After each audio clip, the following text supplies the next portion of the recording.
The day has finally come that we're going to get on board and drive the Princess R35. We've followed this boat's development from the early spy shots through to testing the mule nearly a year ago today, to seeing the cover pulled off this very boat back at the Cannes Boat Show, and today we're going to get on board and actually drive it. The headlines for anyone who's not been listening are these: it is 100% carbon fibre, there's a pair of 430 horsepower petrol V8s, it'll do 50 knots, and it has that active foiling system. The only thing left to do is drive the thing, so let's go. For all intents and purposes, sitting here in front of the controls of the R35, a lot of stuff is very familiar. You have the usual Volvo stern drive joystick, you have a pair of throttles, but then you have this panel to your left-hand side where you have the settings for the AFS foil system. And that you can just set in two modes, comfort and sport. And then the foils will move to adjust themselves for the sea state, for the speed of the boat. You really don't feel them do anything, but the result on the boat is remarkable. It feels so glued to the water, and below 30 knots you probably leave it in comfort mode, and that's just trying to ensure that the boat doesn't move about too much up and down, keeps it nice and firmly glued to the surface of the water. But then when you get over 30 knots, you put it into sport mode, and the angles of the movement of the foils begin to increase, and the boat really starts to dig in. So when you do chuck in some turns, you just have monumental amounts of grip. It's absolutely extraordinary. The thing that I can compare it to most easily is the likes of a four-wheel drive high-performance car. You have that extra level of security, so you know that when you do really chuck a hard turn in, you have that extra grip from the foils sucking the stern down into the water. And if you chuck in a really hard turn, whereas on a traditional stern drive boat of this size, you might expect an initial turn and then a big lurch back the other way, that just doesn't come. It does not happen on this boat. The foils ensure that it just sticks to the water. Now, how about the ride? Well, it's a full carbon fibre shell, and it's quite firm, and that's what you get with carbon fibre. The ride is a little bit hard. However, it's very solid. The boat really feels of a piece. You might take some hard landings, but the boat feels extremely solid when it does that. There's been a real move from Princess to make things feel a bit more automotive in the way that the information is displayed, the fact that you can see the way the foils are working on the display here on the screen. You can adjust them manually as well if you feel like you can adjust them to make it more comfortable, but really leaving them in comfort and sport, the boat handles all of that for you, and all you have to do is adjust the speed. You don't even have to play with the leg trim. Further down the line they might make it that the AFS talks to the leg trim and it's all automated. At the moment you use the leg trim on your own and you set it at about +3 degrees, and really you don't have to worry about it after that.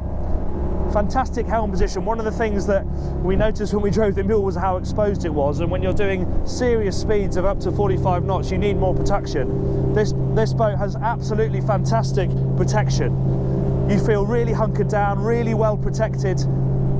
And though it's obviously very open, the windscreen does a very good job of sending breeze and water over the top of the boat if you do take some spray on board.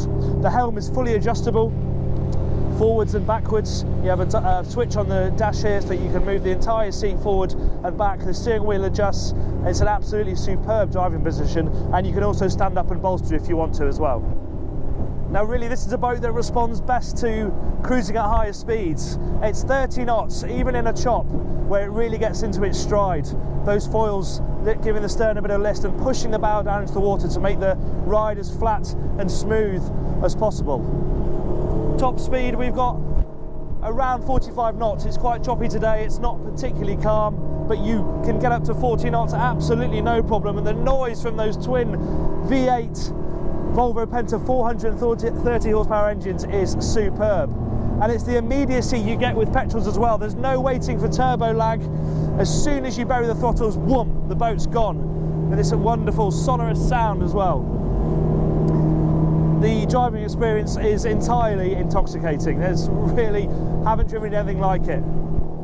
The Pininfarina design may look stunning, but there's science to this shape as well. Princess drew on the automotive experience of its senior management and actually put this boat in a wind tunnel. And what you see is when you get up to speed, the air begins to flow across this body, flicks up at this little lip at the windscreen here, and sends breeze and any spray way back over the back of the boat, and then the airflow connects down onto the transom. The surfacing here is absolutely gorgeous.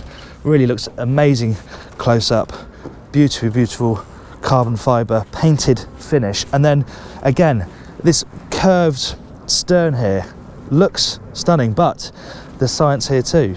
You have these cutouts down here in the rump, and yes, you can hear that that's for the engine fans, but also those connect through to a gap in the cowling down here, which means that the airflow is broken so that you don't get spray being drawn back into the cockpit from the stern.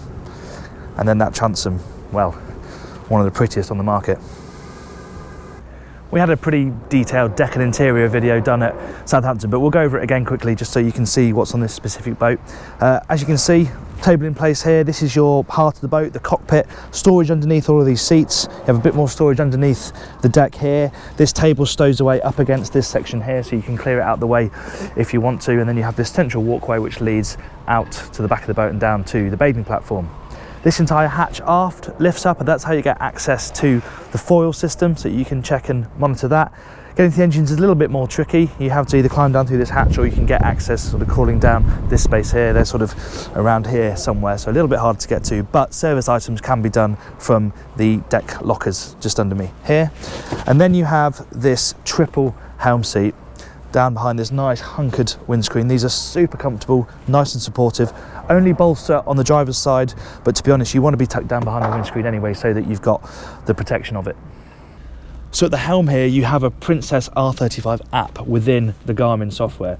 So you click on that, and then you have all sort of options from boat monitoring, AC, DC, etc. But then you also have the engine information and, crucially, the foil system. So when you start the boat, the foils automatically deploy, and you can see the position they're in on this diagram here. You can also control the foils from this screen, but you also have the proper hard controls if you want to use them out at sea. And there are some nice touches, like you have these dedicated Princess R dials here. If you press sport mode, the colour changes, they turn blue. It's all quite automotive, it's quite playful, but it really adds to the sense of fun. But it's also really slick software, meaning that you can see exactly what the foils are up to 100% of the time.